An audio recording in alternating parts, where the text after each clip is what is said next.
आस्था, उनके भेद और उनके जो मूल गुण आदि हैं उनके बारे में जान रहे थे। हमने क्रम से पहले हमने अनंतों के बारे में जाना, उसके बाद सिद्ध परमेष्टि, उसके बाद जो है आचार्य परमेष्टि, उपाध्याय परमेष्टि, और आज जो है पंचम परमेष्टि जो साधु परमेष्टि होते हैं उनके बारे में हम यहाँ पर वर्णन चल रहा है, व्याख्यान चलेंगे। तो साधु परमेष्टि किसे कहते हैं? तो जो मुनि विषय आरंभ परिग्रह, क्या विषयों की आशा, तो विषय के प्रति कोई आशा नहीं है, आरंभ परिग्रह के त्यागी है। मैंने पहले ही बताया था कि जो आशा करता है उसे निराशा मिलती है। दूसरी बात, विषय विष के समान होते हैं, विषय विष के समान होते हैं। बोले विष तो बल्कि विष से भी खतरनाक होते हैं। विष तो बोले जो है व्यक्ति को एक बार में ही जो है क्या कर देता है, समाप्त कर देता है। विष खाया और तुरंत समाप्त हो जाए। लेकिन विषय जो है हर पल हमें मारते रहते हैं, हर पल दुख देते हैं, हर पल कष्ट देते रहते हैं, सताते रहते हैं, और इस भाव में भी देते हैं और पर भाव में भी देते हैं। तो इसलिए जो साधु होते हैं, संत होते हैं, वो क्या है, उन विषयों से परे होते हैं, उन विषयों से वह उनको त्याग करते हैं, उन विषयों से विरक्त हो जाते हैं, और आशा उन्हें किसी प्रकार की जो है इन विषयों की कोई आशा नहीं रहती है। क्योंकि दुनिया के लोग दिन रात विषयों की आशा में ही फंसे रहते हैं, उसमें ही लगे रहते हैं, और उनकी पूर्ति करने में जो है सारा जीवन व्यतीत कर देते हैं।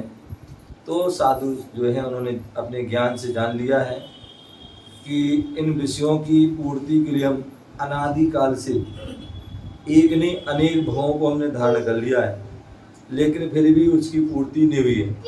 इसलिए जो है क्या करना है, अब विषयों की पूर्ति में नहीं, विषयों को जो है विषयों के प्रति जो व्यक्ति को धारण करना है, तभी जो है हमारी उसमें हम साधना के मार्ग पर पढ़ पाएंगे, तभी हम सच्चे साधु कहलाएंगे। तो इसलिए विषयों की कोई, और हम सभी जानते हैं कि जो इंद्रियां होती हैं,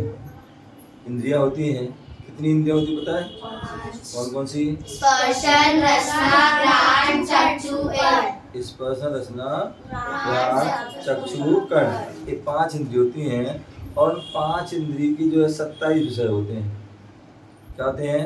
5 इंद्रिय के 27 विषय होते हैं। स्पर्श इंद्रिय के 8 विषय होते हैं, हल्का भारी कड़ा नरम, रूखा चिकना, ठंडा गरम, ये क्या होते हैं? 8 होते हैं। और देखा जाए तो मुख्य रूप से 4 होते हैं, क्योंकि एक समय में एक ही होगा। जिस समय आपको गर्मी लगेगी उस समय ठंडी लगेगी, जिस समय आपको जो है हल्का अच्छा लग रहा भारी अच्छा नहीं लगेगा, जिस समय कठोर अच्छा लग रहा उस समय नरम नहीं लगेगा, जिस समय ठंडा होगा उस समय गर्म नहीं। तो इसलिए जो है हल्का भारी कड़ा नरम, रूखा चिकना, ठंडा, तो ये 4 के जो है युगल हैं। तो उन 4 युगल में से जो है क्या चलना है, एक ही लेना है। तो इस वैसे तो 8 होते हैं, बाकी एक भी मतलब 4 भी हम कह सकते हैं, लेकिन यहाँ पर हम 8 ही लेंगे, ठीक है ना। तो इसलिए क्योंकि व्यक्ति को 8 में आसक्ति हो सकती है, 8 में होती है, उसकी प्रयास करता है, तो इसलिए वो हो गए 8, तो वो गए। और 5 हो गए कलर, जो रसना इंद्री के 5 क्या हो गए? रसना इंद्री के जो होते हैं। और रसना इंद्री के हम सभी जानते हैं कि जो खट्टा, मीठा, कड़वा, कसायला, चरपरा, कसायला आदि होते हैं, ये 5 विषय हैं। और घ्राण इंद्री के 2, सुगंध और दुर्गंध। और चक्षु इंद्री के 5, जो 5 कलर हैं, क्या है? काला, पीला, नीला, सफेद, लाल, ठीक है ना। तो ऐसे जो है होता है, ठीक है ना। तो ऐसे जो कहीं पर काला आता है, कहीं पर जो है नीला आता है, ठीक है ना। तो इस प्रकार से जो है 5 कलर होते हैं। और इसके जो है बाद जो कर्ण इंद्रिय है, और कर्ण इंद्रिय के 7 विषय होते हैं, सा रे गा मा पा धा नी सा, बस नी तक, सा तो पहले पढ़ लिया। तो तुम जो रिदम बनाने के लिए सा बाद में कर देते हैं, सारे गा मा पा धा नी सा, सारे गा मा पा धा नी सा, तो वो रिदम बनाने के लिए। बाकी जो है वो 7 ही, ठीक है ना, सा रे गा मा पा धा नी, ठीक है ना। तो ऐसे जो है कितने हो गए टोटल, कितने हो गए 27 8 प्लस 5 प्लस 2 प्लस 5 प्लस 7 27 तो इस प्रकार 27 एक मन का, तो इस प्रकार 28 विषय हो जाते हैं, ठीक है ना। तो इसलिए जो है यहाँ बोला जो विषयों की आशा, विषय की जो आशा से जो है अतीत हो चुके हैं। दूसरे जो है आरंभ, अनेक प्रकार के मकान बनाना, जो है पोछा लगाना, झाड़ू लगाना, पानी छानना, पानी गर्म करना, खाना बनाना आदि, और भी जितने भी व्यापार दिख रहे हैं सब क्या है, आरंभ है। और इन आरंभ करने से अनेक प्रकार की जीवों की हिंसा भी होती है। तो इसलिए साधु जो है वो आरंभ के और विषयों के त्यागी होते हैं। तीसरा जो परिग्रह, जहाँ हम परिग्रह को इकट्ठा करते हैं, संग्रह करते हैं, तो उसमें भी अनेक प्रकार के जीवों की विराधना होती है। और फिर उनसे जीवों की विराधना, उनसे इकट्ठा करने के बाद, अब जब मान लो कुछ भी चीज़, कुछ भी जो है हम आवश्यकता अनुसार रख लोगे तो उससे क्या होगा, उसमें जो है नुकसान होगा। मान लीजिए आपने जो है कपड़े हैं, कपड़े ज़्यादा रख लिए, क्या अब उसको तुम यूज ही नहीं कर रहे, तो उसमें क्या होगा, जो घर छीड़ जाएंगे, जीर्ण शीर्ण हो जाएंगे, दीमक आदि और भी लग सकती, कुछ भी कीड़े आदि भी, कपड़े आदि कीड़े लग जाते हैं। तो उसमें क्या होता है, इसलिए आपको उसमें दोष लगेगा, ठीक है ना। आपने बहुत सारा स्थान दे दिया, अब साफ सफाई नहीं हो रही, कुछ भी हो रही है, तो नहीं हो रही तो भी दोष लग रहा है, और हो रही है तो भी दोष लग रहा है। कपड़े हैं आपके पास बहुत सारे, अब हैं तो धोगी, धोने पर भी जो जीवों की विराधना होगी, ठीक है ना। तो इस प्रकार से जो है क्या है, जो बन रहे हैं कपड़े उसमें भी आराम लग रहा है, तो उसमें तुम्हें दोष लग रहा है उसका, क्योंकि तुम्हारे नियम से बन रहा है। तो ऐसे कुछ खेती कर रहे हो, खेती करने में जीव की विराधना होती है कि हल जोतते हैं, हल जोतते तो क्या होते हैं, बहुत सारे जीव मर जाते हैं। अब उसमें तुम जो है पानी डालते हो, तो पानी डालने से उसमें जीव उत्पन्न हो जाते हैं, पानी स्वयं जीव है और उसमें और जीव हो जाते हैं। फिर हल जोतते हैं हम, तो उसमें सारे जीव क्या होते हैं, क्या होते हैं, मर जाते हैं। फिर कहीं हम दवाई डालते हैं, तो क्या होता है, उसमें भी जीव मतलब विराधना होती है। तो ऐसे कितने सारे जो है हम जो है समय समय जो है इन चीज़ों में हम पाप जो करते हैं। तो इसलिए साधु संत क्या होते हैं, विषयों की उन्हें कोई आशा नहीं है, आरंभ परिग्रह का त्याग है, ठीक है ना। और ज्ञान ध्यान तप में लीन रहते। अब क्या करना है उनको, केवल ज्ञान ध्यान तप में लीन रहना। तो ऐसे वह साधु परमेष्ठी होते हैं। आचार्य भी साधु परमेष्ठी हैं, उपाध्याय भी साधु परमेष्ठी हैं। आचार्य उपाध्याय तो एक व्यवस्था है, क्या है, संघ की व्यवस्था आदि हैं। तो इस प्रकार से अब जो है मूल, जिसमें 5 महाव्रत, 5 समिति, 5 इंद्रिय विरोध और 7 जो है विशेष गुण। तो इस प्रकार से कितने हो गए टोटल 22, क्यों 5 कितने हो गए, 15 हो गए, 6 और 7 22 है। तो इस प्रकार से 28 जो मूल गुण हो जाते हैं। अब 28 में 5 महाव्रत कौन से हैं, तो बोले अहिंसा महाव्रत, क्या बाबू अहिंसा है। और साधु के जो है महाव्रत, महाव्रत जो ट्राई कर दोगे तो कितना हो जाएंगे, 9 हो जाएंगे। तो 9 कोटि से 9 प्रकार से हिंसा के त्यागी होते हैं। उन्होंने पूर्ण रूप से हिंसा का त्याग कर दिया है। बोले 4 प्रकार, मुख्य रूप से 2 प्रकार की हिंसा होती है, एक द्रव हिंसा और एक भाव हिंसा। द्रव हिंसा के 4 भेद हैं, द्रव हिंसा के 4 भेद हैं, भाव हिंसा के अनेक भेद हैं। जितने प्रकार के भाव उतने प्रकार की हिंसा, लेकिन द्रव हिंसा के 4 भेद हैं। और द्रव हिंसा के 4 संकल्पी, आरंभी, उद्योगी और विरोधी। क्या संकल्पी, आरंभी, उद्योगी और विरोधी। ये जो है 4 प्रकार की जो है हिंसा होती है, जिसमें साधु चारों प्रकार की हिंसा के त्यागी होते हैं। लेकिन श्रावक जो है, ग्रस्त जो है, वो चारों प्रकार की हिंसा का त्याग नहीं कर पाता, क्योंकि व्यापार करेगा, आरंभ भी करेगा, कोई लड़ने आ गया तो विरोध भी करेगा, ठीक है ना। लेकिन श्रावक जो है एक संकल्पी हिंसा का त्यागी होता है। वो संकल्प पूर्वक किसी को मारता नहीं है, मैं तुझे मार डालूंगा, कल मारूंगा, आज मारो, ये करो, ऐसे मारूंगा, वैसे मारो, तो वो ऐसा संकल्प श्रावक नहीं है। तो संकल्प हिंसा का त्याग। अथवा श्रावक जो है 2 प्रकार जो षटकाय के जीव होते हैं, एक जो है 5 स्थावर, एक तरफ, तो उसमें क्या करते हैं, षटकाय के जीवों की रक्षा तो पूर्ण रूप से नहीं कर पा, वो मुनि करते हैं।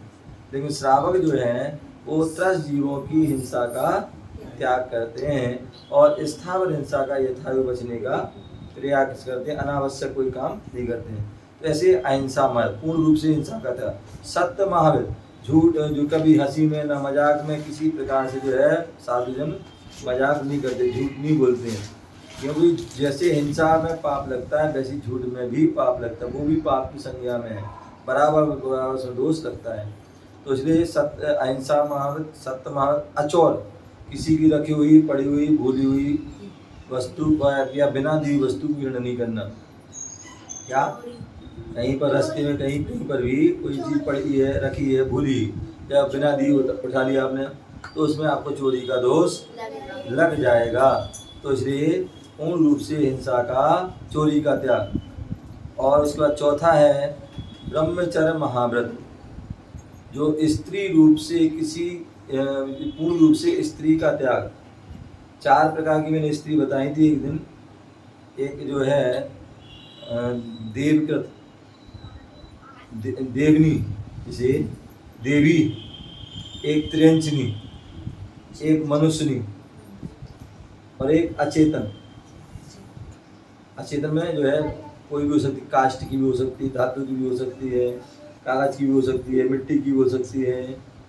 तो ये जो है अचेतन प्रति स्त्री, ठीक है। तो ऐसी जो 4 प्रकार की जो स्त्रियाँ होती हैं, तो इन 4 प्रकार की पूर्ण स्त्रियों में जो है पूर्णतः स्त्री का त्याग, ठीक है ना।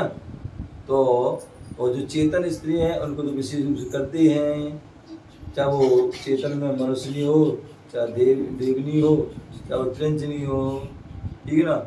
और जो मनुष्यनी आदि में उनकी बुलाया कि जो चाहे वो बड़ी हो है, और चाहे बराबर की हो, चाहे छोटी हो, सभी के प्रति जो है माँ, बहन, बेटी के समान जो है व्यवहार होना चाहिए।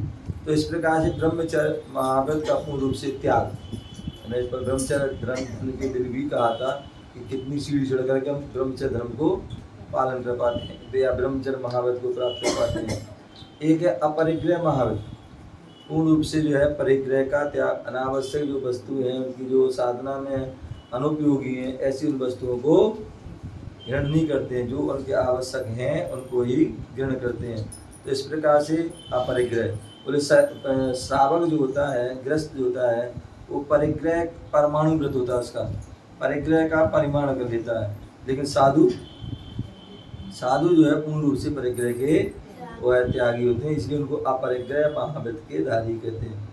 तो इस प्रकार 5 महा, इन 5 महाव्रतों का कैसे निर्दोष पालन हो, उसके लिए जो है यहाँ पर 5 समिति का पालन करना आवश्यक है। 5 समिति का पालन करोगे तभी 5 महाव्रत का पालन कर पाओगे। और 5 समिति क्या है, बोलो।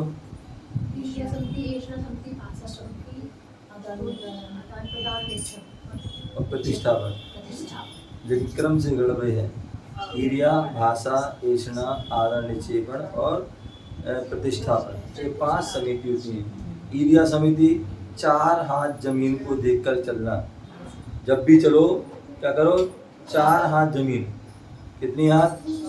4 हाथ, 5 नहीं, 3 नहीं, क्योंकि तो 4 हाथ सहज में दिख जाती है। 3 2 की दिख रही है, आपको झुकना पड़ेगा। 5 6 को आपको जैसे ही करना पड़ेगा, समझ गए ना। और 4 जो है नॉर्मल दिख जाता है। दूसरा उसका कारण है कि प्रत्येक व्यक्ति, साधना साधना जी, प्रत्येक व्यक्ति, अच्छे सुनो ध्यान से, प्रत्येक व्यक्ति अपने हाथ से, क्या, प्रत्येक व्यक्ति, सुनो बच्चों, प्रत्येक व्यक्ति अपने हाथ से 3.5 हाथ का है। क्या है? प्रत्येक व्यक्ति अपने हाथ से 3.5 हाथ का है, ठीक है ना। तो इसलिए जो है कहा जाता है 4 हाथ जमीन। देखो वो किस लिए, हम चल रहे हैं और चलते हैं और मान लीजिए कोई चक्कर आ गए, उपटा खा गिर पड़े, कुछ भी हो गया तो क्या होगा, आधा हाथ और उससे आगे जाओगे, इससे ज़्यादा नहीं जा सकते, छलांग नहीं लगाओगे, गिरोगे, नॉर्मल गिरोगे तो ऐसे गिरोगे, तो वो बहुत से ज़्यादा होगा तो आधा हाथ जमीन। तो इसलिए 4 हाथ जमीन देख करके लेके चलो, तो उससे जीवों की विराधना आदि से बच जाओगे। तो इसलिए जो है हिंसा का पालन करने के लिए आपको ईर्ष्या समिति का भी पालन करना है। दूसरा भाषा समिति मतलब हित मित प्रिय वचन बोलना। बोले जब भी बोलो छोटू, जब भी बोलो, जैसे तो मौन रहो, जब कहा जाए तब बोलो, बिना उसके बोलोगे तुम जो है लोग कहेंगे बावला है। क्या है? सिर्री, बावला है, सिर्री है। क्या है? या तो बावला है या सिर्री है, समझ गए ना? क्या है? कोई सिद्धि, ये शब्द अलग अलग है। देखो भिंड साइड में बोलते हैं सिर्री, हरियाणा बोले बावला है, ठीक है ना। अब मध्य प्रदेश MP में क्या कहते पता नहीं है, पागल राइट। देखो पागल, देखो ऐसा है, देखो हम अगर पागल बोलते तो पागल एक दो सब मतलब उसके कई अर्थ होते हैं, समझ गए ना। एक पागल जिसका जो है दिमाग से जो है पैदल होता है, रकम चलता है, कुछ भी है, तो पागल कहते हैं। एक पागल कौन होते हैं? जो पापों को गलाते हैं। तुम लोग पागल हो, हम लोग महापागल, ठीक है ना। तुम यहाँ बैठे हो, गुरुओं की वाणी सुन रहे, पापों गलाने की सुन रहे हैं, तो इसलिए पागल हो। और हम जो है बहुत जो है ज़्यादा पढ़ते रहते, ज़्यादा करते रहते हैं, भक्ति करते, तो हम जो है बड़े पागल हैं, इसलिए जो है पागल सभी हैं। और जब तक सुनो, जब तक पागल नहीं होगा व्यक्ति, आज तुम यहाँ बैठे हो, किस लिए बैठे हो?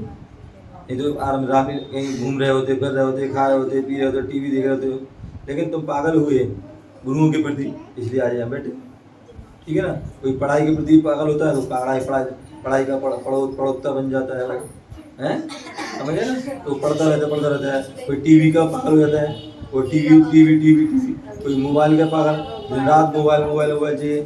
तो ये सब अलग अलग है। कोई शराब में पागल हो जाता है, कोई नशे में पागल हो जाता है, तो सबके अलग अलग अपनी जो है। तो इसलिए यहाँ बोल रहे हैं, हमें क्या बोल रहे हैं, भाषा से कहने के बाद कम बोलो, या तो बोलो नहीं, और बोलो तो हित मित प्रिय वचन बोलो। तो साधु जन क्या करते हैं, या तो बोलते नहीं है, या बोलते तो हित मित प्रिय वचन बोलते, बाकी अन्यथा मौन, ठीक है ना। तो अगर आप जो है ज़्यादा बोलोगे तो आप सत्य महाव्रत का पालन नहीं कर पाओगे, क्योंकि उसमें आपकी जो है असत्य वचन जाएंगे, समझ गए, असत्य वचन जाएंगे। अथवा आप कठोर कर्कश आदि कैसे वचन बोल सकते हो, दूसरों को दुख देने वाले, ठीक है ना। तो इसलिए जो है भाषा समिति का भी पालन करना है। तीसरा ऐषणा समिति। क्या? ऐषणा समिति। और ऐषणा समिति के लिए बोले जो निर्दोष आहार। क्या? निर्दोष आहार, कहते जैसा खाओगे अन्न वैसा होगा मन, जैसा पियोगे पानी वैसी होगी वाणी। एक आपने सुना होगा, एक होते मतलब कहानी है, एक छुल्लक जी बच्चों, एक छुल्लक जी जानते हो कैसे होते हैं? कैसे होते हैं? एक दुपट्टा रहता है, पिछी का मंडल होता है, कहीं नहीं तो धूमाल भी होता है, और हाथ में कटोरा में आहार करते हैं, अथवा थाली और 5 बर्तन भी होते हैं। तो ऐसे वो आहार करते हैं, वो छुल्लक जी। तो बोले एक बार छुल्लक जी किसी मतलब नगर से निकल रहे थे, और नगर से जब निकले तो वहीं पास में रुक गए। तो कोई जो है चाहे सुबह से शाम तक होने वाली थी, कोई नहीं भोजन की नहीं पूछी, समझ गए ना। तो एक चोर आया, उसने देखा तो उसने जो है सोचा चल पूछते ना बाबा से, बैठे हैं कब से बैठे, कैसे हैं, खाना खाया नहीं खाया। तो उन्होंने कहीं खाना पूछा, खाना खा लिया, बोले अभी नहीं खाया। तो उन्होंने बोले चलो हमारे यहाँ चलो, हमारे यहाँ चलो, जो भी होगा खिला देंगे, ठीक है। तो उसने चोर ने क्या किया, ले गया और उसने कहा अपने यहाँ मेहमान आए, अतिथि आए हैं और सत्पात्र हैं, तो क्यों अच्छा भोजन कराए, अच्छे पात्र में कराए। तो उसने क्या कि चांदी का उसके बाद कटोरा था, है चुराया हुआ था, चोर था ना, चोर था। तो उसने चांदी का कटोरा दे दिया उनको, आहार करने के लिए कटोरा दे दिया। तो उन्होंने भोजन किया। अब वो भोजन भी चोरी का पैसे का था, तो उस भोजन का असर हुआ, तो वो आहार करके चले गए और वो कटोरा ले गए। क्या हो गया, कटोरा ले गए, तो चांदी का चलो ले गए। और जैसे बहुत दूर के लिए थोड़ी दूर गए, बहुत थोड़ी दूर के लिए गए, तो उनको प्रेशर बन गया। कई बार कहते हैं ना, हर किसी का भोजन पचता नहीं है, हर किसी का भोजन पचता नहीं है, या हर किसी को भोजन नहीं पचता। तो समझ गए ना। तो क्या हुआ, जैसे उन्हें आहार जो करके आगे थोड़े बढ़े और प्रेशर बन गया और वो शौच चले गए। और शौच गए जैसे तो सारा जो भोजन था उनका वो उसका निकल गया। अब निकल गया तो अरे तुरंत उनके भाव जाते हैं, अरे मैंने क्या कर दिया, मैं तो उनका कटोरा लेके आ गया, ये चोरी है, बिना जो है लेके आना। वो तुरंत जाते हैं और वापस कराते हैं, बोले हम धोखे से जो भी है जो समझ लेगा देते अपने। तो कहने का तात्पर्य ये है, तो निर्दोष क्या करना है, ईर्ष्या समिति से पालन करते हुए आहार। तो ईर्ष्या जो ईर्ष्या समिति के जो दोष हैं, 46 दोषों को टाल करके, 32 अंतराओं को टाल कर, 14 आदि दोषों को टाल करके, ऐसे जो है लगभग 96 आदि दोष जाते हैं, उन दोषों को टाल करके जो है आहार करते हैं। ये सारा जो है ध्यान रखते हैं।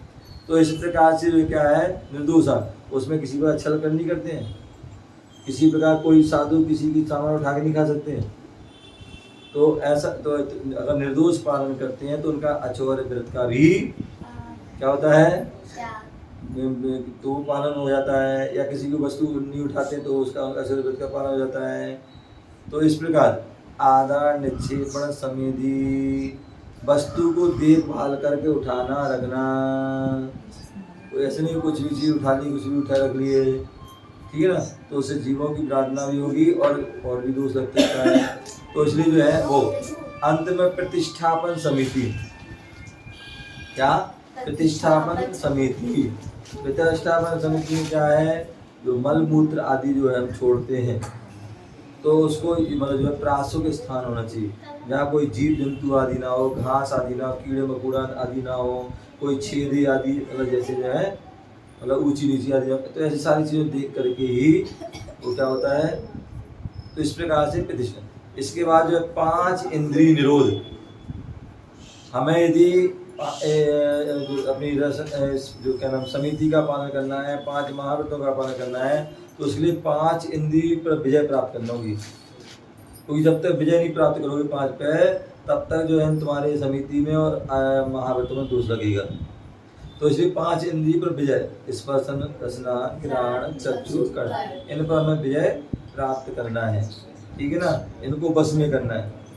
बोले जो इंद्रियों के बस में हो जाता है वो सारे पाप करता है, झूठ भी बोलता है, हिंसा भी करता है, चोरी भी करता है, दूसरी सेवन भी करता है और परिग्रह का सेवन भी करता है। कौन?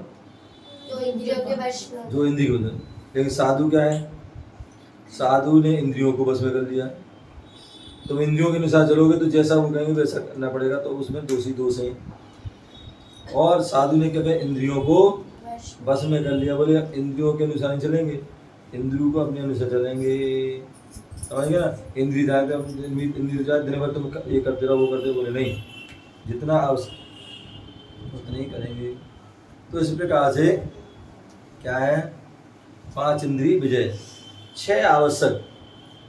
यदि आपको इन जो है 5 इंद्रिय पर विजय प्राप्त करना है, 5 समिति का पालन करना है, 5 महाव्रतों का पालन करना है, तो उसके लिए 6 आवश्यक का होना जरूरी है।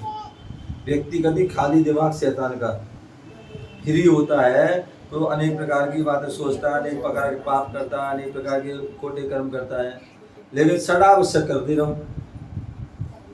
दिन मतलब 24 घंटे क्या करो, अपने समता समता में नहीं रहो। कोई कितना भी कुछ करे लेकिन कोई मतलब नहीं। वंदना जो हम जो है क्या एक तीर्थंकर की वंदना कर रहे हैं, स्तुति 24 घंटे जो है गुणगान कर रहे हैं। प्रतीकमण जो सुबह से लेकर शाम तक में जो भी हमारी क्रियाओं में दोष लगे हैं उसके लिए क्या करते हैं, प्रतीकमण करते हैं, ठीक है ना। और उसके बाद स्वाध्याय, प्रतिमण कब कर पाओगे या सड़ाव से कब का पालन कर पाओगे, जब स्वाध्याय होगा। स्वाध्याय पता तो होना चाहिए हमारे क्या का कर्तव्य है, तो हमें पता ही नहीं कि श्रावक की क्या करता है, मुनि क्या करता है, तो कुछ भी नहीं कर पाओगे। तो इसलिए स्वाध्याय का होना ही जो आज वही बताया था, स्वाध्याय परम तपा। क्या स्वाध्याय परम तपा, स्वाध्याय करोगे तो उससे आपकी सारी क्रियाएं व्यवस्थित रहेंगी। अंत में कायुसर, कायुसर मतलब क्या है, नौवानुगा पुनीय। मुख्य रूप से जो है ये तो बच्चों वाली परिभाषा है। जो साधक होते हैं, साधक जो तपस्वी होते हैं, साधु होते हैं, वो क्या करते हैं, कुछ समय के लिए शरीर से ममत्व को छोड़ देते हैं, शांत एकदम बैठ जाते, खाली बैठ जाते हैं। किसी प्रकार का ना बाहर से विकल्प ना अंदर से विकल्प, कुछ नहीं, ना हाथ चला रहे, ना पैर चला रहे, ना मुँह चला रहे हैं, कुछ नहीं चला रहे हैं, ध्यान के माध्यम से जो है। तो ऐसे कायुसर। इसके बाद 7 विशेष गुण साधु के होते हैं। क्या, पहला स्नान नहीं करना, ये उनका आय स्नान मूल गुण है। क्या है, आप लोग तो क्या है सुबह से उठे और जो है धैर्य धनाधन ध्यान धनाधन उसके जो क्या होते हैं वो फुब्बार एक नीचे सावर एक नीचे हो जाते हैं और पानी कितना सारा बह जाता है, अथवा बाल्टी ली मग्गा ली और धैर्य धनाधन, समझ गए ना। तो वो क्या है, नहीं बोले जो साधु जन जो है नहाते हैं, समझ गए ना। तो क्या करना है, भूमि पर शयन अथवा काष्ठ का जो तखत आती है उस पर सोना, गद्दे डल्लभ के गद्दों पर आदि जो है, मखमल के गद्दों पर आदि पर जो है जो निवार के या उसके उन पर वो नहीं सोते हैं, ठीक है ना। इस बात का हमें ध्यान रखना है। दूसरी बात,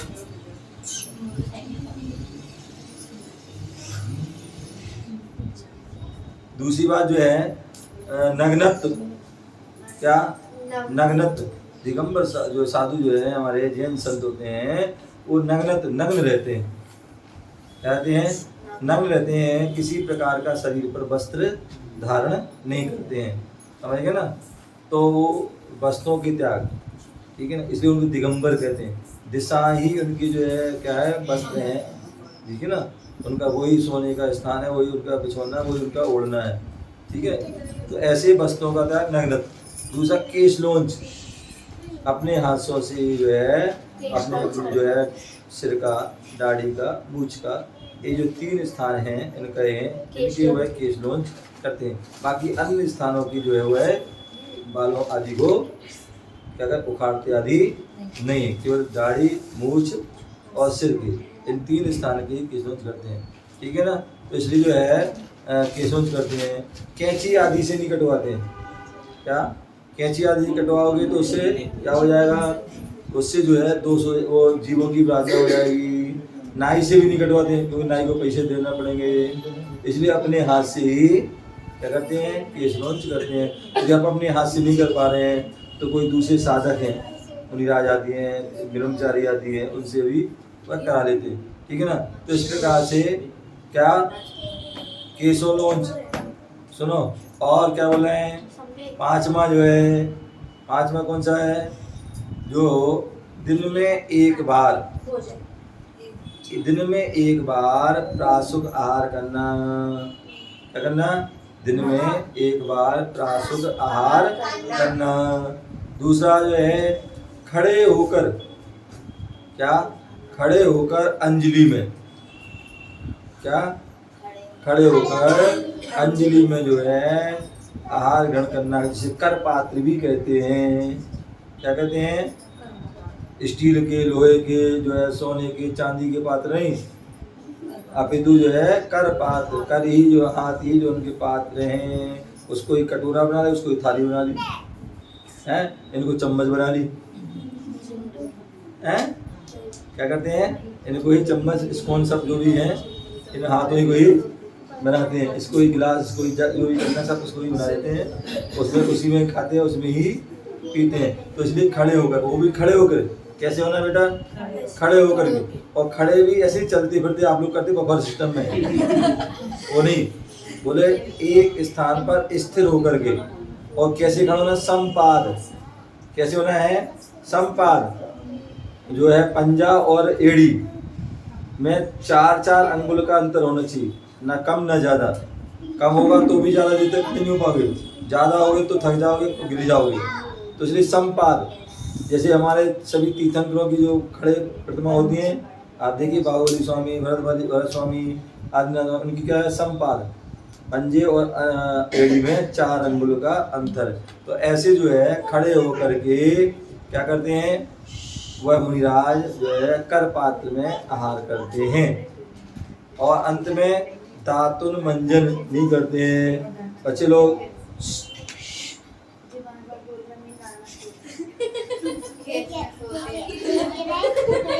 मुनिराज जो है दातुन, घर में होते ऐसे गए भाई बाहर, पहले सुबह लोग जाते थे बाहर रोटी करने जंगल में, और वहीं रास्ते में जो है कोई झाड़ी मिली, नीम की दातुन तोड़ लिया और चबाते चबाते आ गए, या जो है कहीं बाजार से मुट्ठा ले ले दातुन का, और जो है कर रहे हैं, या वो ब्रश ले लिया हैं, या जो पेस्ट कोलगेट आदि आदि जो भी है, तो उनको वो है मंजन, वो चीज़ें नहीं करते हैं, समझ गए ना, क्या नहीं करते हैं, तंत्र मंजन आदि कोई भी वो नहीं करते हैं। हाँ ये जो है अलग है कि जो साधुजन अपनी जो है स्वास्थ्य को ठीक रखने के लिए दांतों में किसी प्रकार के कीड़े मल आदि ना रह जाए, उससे जो है अनेक प्रकार की पायलिया आदि बीमारी ना हो जाए, तो उसके लिए जो है हल्दी नमक आदि जो चूरा होता है ना, लौंग आदि का, ये जो या कोई देसी जो अपने जो आयुर्वेद में जो अपने कल्याणकारक आदि आयुर्वेदिक ग्रंथ हैं, उनमें अनेक प्रकार के जो है जो गृहस्थ के जो नुस्खे आदि होते हैं ना, दादी के नुस्खे आदि हो, तो उनमें जो है क्या होते हैं, जो कहते हैं नीम की छाल को ऐसे पीस के जो है वो बन जाता है, कहीं 2-3 जैसी मिला के, तो वो जो है अपने क्या करने होते हैं, मुख शुद्धि के लिए, इसके लिए दांतों को चमकाने के लिए नहीं, मुख की शुद्धि, जो मुख में कोई किसी प्रकार का अनाज आदि नहीं रह जाए, क्योंकि उससे हम स्वाध्याय करें तो वो जूठा मुँह रहेगा, तो इसलिए जो है वो मुख शुद्धि के लिए क्या करते हैं, ऐसे जो लौंग आदि चूरा आदि से या हल्दी से कोई भी जो, या नमक से, ऐसे जो उनको छार से, देसी जो छार है उनसे के माध्यम से वो है मुख शुद्धि करते हैं, मंजन नहीं करते, ठीक है ना। तो दांतों में लगाने के लिए उंगली से भी ऐसे कर सकते हैं, जो भी है अंदर, क्योंकि कई बार नहीं तो उसको उंगली आदि से, लेकिन घिसते नहीं है, तो मतलब बैठ गए बहुत से लोग के घंटों जो है घिसते रहते हैं, सुबह भी शाम को भी, तो ऐसा वो नहीं। तो इस प्रकार से जो है क्या हो गया, 7 विशेष गुण होते हैं, ये टोटल करने पर साधु के जो 28 गुण हो जाते हैं, इनका वह पालन करते हैं, वही सच्चे साधु होते हैं। इस प्रकार से उसको हमें जानना चाहिए। इस प्रकार से हमने 5 परमेष्ठियों के मूल गुणों को हमने साधुता से उनको जाना, और जान करके उसको हमें बार बार इनका चिंतन करना चाहिए, मनन करना चाहिए, ठीक है ना, और भावना मानना चाहिए कि हे भगवान हम भी इन जो है 28 मूल गुणों का निर्गंत मुद्रा को धारण करें, दिगंबर मुद्रा को धारण करें, हम भी इनका पालन करें, और पालन करके तपस्या करके ध्यान करके हम भी मुक्ति को प्राप्त करें, क्योंकि बिना इस दिगंबर अवस्था को धारण किए, बिना 28 मूल गुणों का पालन किए हम जो है परमात्मा पद को प्राप्त नहीं कर सकते हैं। ऐसा हमें जानना चाहिए, समझना चाहिए। ओम नमः सिद्धेभ्यः। आप सभी को पता होगा, बच्चे लोग ध्यान रखें, अभी हमने जो बात कही है 5 महाव्रत साधु लोग पालन करते हैं, तो उसमें जो है संकल्प हिंसा की बात चली थी। किसकी बात चली थी? संकल्प पूर्वक हिंसा का त्याग। तो अब आपको ध्यान रखना है, क्या ध्यान रखना है, कोई भी बच्चे कल आ रहा है दशहरा, क्या दशहरा, तो बहुत से लोग क्या करते हैं, रावण को बनाते हैं या बनवाते हैं। अरे सुन लो पहली बार, रावण को बनाते हैं, बनवाते हैं, या जो बना हुआ है वहाँ पर हम जो है क्या करते हैं, या तो जलाते हैं, जलवाते हैं, और जलने वाले की हम अनुभूति, हाँ कितना अच्छा रावण जल रहा है, देखने जा रहे हैं। तो इसलिए ध्यान रखिए, जलता हमारे यहाँ, सुनो बेटा बच्चों, क्या बोले, हमारे यहाँ कहा जाता है रावण जो है, दशानंद जो है, वो भविष्य के हमारे तीर्थंकर हैं, ठीक है ना। यदि आप जो है उस रावण के पुतले को जला रहे हो तो समझ लो एक तीर्थंकर को जला रहे हो। क्या जला रहे हो, या जलवा रहे हो, या जलता हुआ देख रहे हो, चाहे आप साक्षात में देखो, चाहे मोबाइल में देखो, चाहे टीवी पे देखो, समझ में, किसी प्रकार से यदि आप देखते हो तो आप तीर्थंकर को जलाने का दोष है। और उसके साथ साथ कितने और भी जीव, अग्नि जलाओ कितने सारे जीव उसमें मर जाते हैं, तो आपको उसका दोष लगेगा। तो इसलिए आप, यदि हम श्रावक हो, ग्रस्त हो, संकल्प हिंसा काम त्याग से निर्दोष पालन करना चाहते हैं, तो कोई भी बच्चे, बड़े, महिला, पुरुष, कोई भी है, कोई वहाँ जो है रावण को जलाएगा नहीं, जलवाएगा नहीं, और जो जल रहा है उसको ना देखने जाएंगे, ना मैदान में, ना ही जो है टीवी पर, ना ही मोबाइल पर जलता उसको नहीं देखेंगे। यदि देख लो, देखोगे तो आपको जो है पाप लगेगा, ठीक है ना। तो इस बात का ध्यान रखें। दूसरी बात, आने वाली 21 तारीख मतलब जो है दशहरा के बाद क्या जो है दिवाली आती है, और दिवाली आती है तो बच्चे लोग क्या करते हैं, बहुत सारे जो है पटाखा बोलते हैं, तो आप बोलते हैं, आप त्यागे, अच्छा है, बहुत अच्छे बच्चे हो, लेकिन जो है क्या करना चाहिए, बहुत से लोग मैं देखता हूँ बोरी भर के 5-5, 10-10 हजार की, मतलब लाखों के पटाखे लाते, एक व्यक्ति लाखों हजारों बुलाते हैं, और धर करते हुए पूरी रात करते हैं। तो उससे क्या होता है, आप पटाखे जलाए, इसका मतलब जो है नोटों में आग लगा रहे हो। क्या लगा रहे हो, नोटों में आग लगा रहे हो, और उससे अनेक जीवों की प्रार्थना भी होती है। और आप आए दिन सुन लेना, पटाखे फैक्ट्री में आग लग गई, दुकान में आग लग गई, किसी घर में आग लग गई, किसी के हाथ जल गया, किसी का पैर जल गया, कुछ हो। तो इसलिए जो है ध्यान रखिए, हमें जो है चाहे बच्चे हों, चाहे बड़े हों, चाहे महिला हों, चाहे पुरुष हों, हमें ये संकल्प बिल्कुल करना है कि एक तो दशहरा पर हम जो है ना रावण को जलाएंगे, ना जलवाएंगे, ना जलने को देखेंगे, ना टीवी पर, ना साक्षात, ना मोबाइल पर। इस बात का सभी लोग संकल्प कर लें। दूसरी बात, दिवाली के आगे, दिवाली सुनो, दिवाली पर, न दिवाली के पहले, न दिवाली के बाद किसी प्रकार के कोई भी हम पटाखे आदि नहीं जलाएंगे। इस बात का आप लोग ध्यान रखें, ठीक है ना। क्योंकि जो है थोड़ी सी कुछ होने से आपको भी कष्ट हो सकता है, सामने वाले को भी कष्ट हो सकता है। अभी आप देख रहे हो गरबा आदि चल रहे हैं, और कितने जोर जोर से डीजे बजते हैं। अभी कल ही मैं परसों अखबार पढ़ रहा था, उसमें आया था कि एक जो है, सुनो, जो नया जोड़ा था 25 साल का, मतलब 25 मतलब 23 साल की थी बहू, 23 साल की बहू थी, लड़का होगा मतलब 25 साल का। तो वो बहू जो है आदि सब लोग गरबा कर रहे थे, और डीजे बज रहा था, और वो उसमें करते करते करते वो, क्योंकि मैंने पहले भी बताया था कि जो उसका डीजे का साउंड इतना खतरनाक होता है, ढम ढम ढम, तो ऐसा दीवारें हिल रही हों, तो वो जो है हार्ट पर जो है डायरेक्ट असर करता है। जिनको हार्ट की बीमारी हो, या जिनके जो बाईपास हो चुकी है आदि कुछ भी हो चुका है, उनको इन चीज़ों से दूर रहना चाहिए। और जिनकी नहीं भी हुआ है, तो जिनको कोरोना आदि हुए थे, उनकी शरीर की जो पार्ट्स हैं वो सब डैमेज हो गए हैं। तो इसलिए हमें जहाँ पर ज़्यादा तेज संगीत बजाओ, ज़्यादा कुछ भी हो रहा होने, तो उससे वो लड़की जो है डीजे वो कर रही थी, गरबा कर रही, सारे उनकी पूरा ग्रुप था गरबा कर रहा था, और करते करते वो गिर गई। तो लोग सोच रहे हैं कि ये कोई जो है नाटक कर रही है, कुछ भी कर रही है, लोग हंस रहे, और मालूम पड़ा 2, 5, 10 मिनट में ही वो उसके पर देखा तो वो प्राणांत खत्म हो गई। तो मतलब ऐसा कोई हम काम ना करें जिससे कि हमारे कोई शरीर पर जो परेशानी हो जाए। तो इस बात का सभी लोग ध्यान रखें। दशहरे पर ना रावण जलाना, ना जलवाना, ना उसकी अनुमोदना करना, ना टीवी पर, ना मोबाइल पर, ना साक्षात दूसरी किसी प्रकार कोई भी पटाखे आदि नहीं जलाना है। आप मिठाई खाएं, कपड़े पहने, दान करें, कुछ भी करें, लेकिन पटाखे आदि का उपयोग नहीं करेंगे। इस बात का सभी लोग ध्यान रखें। सबके लिए बहुत बहुत मंगल। आशीर्वाद।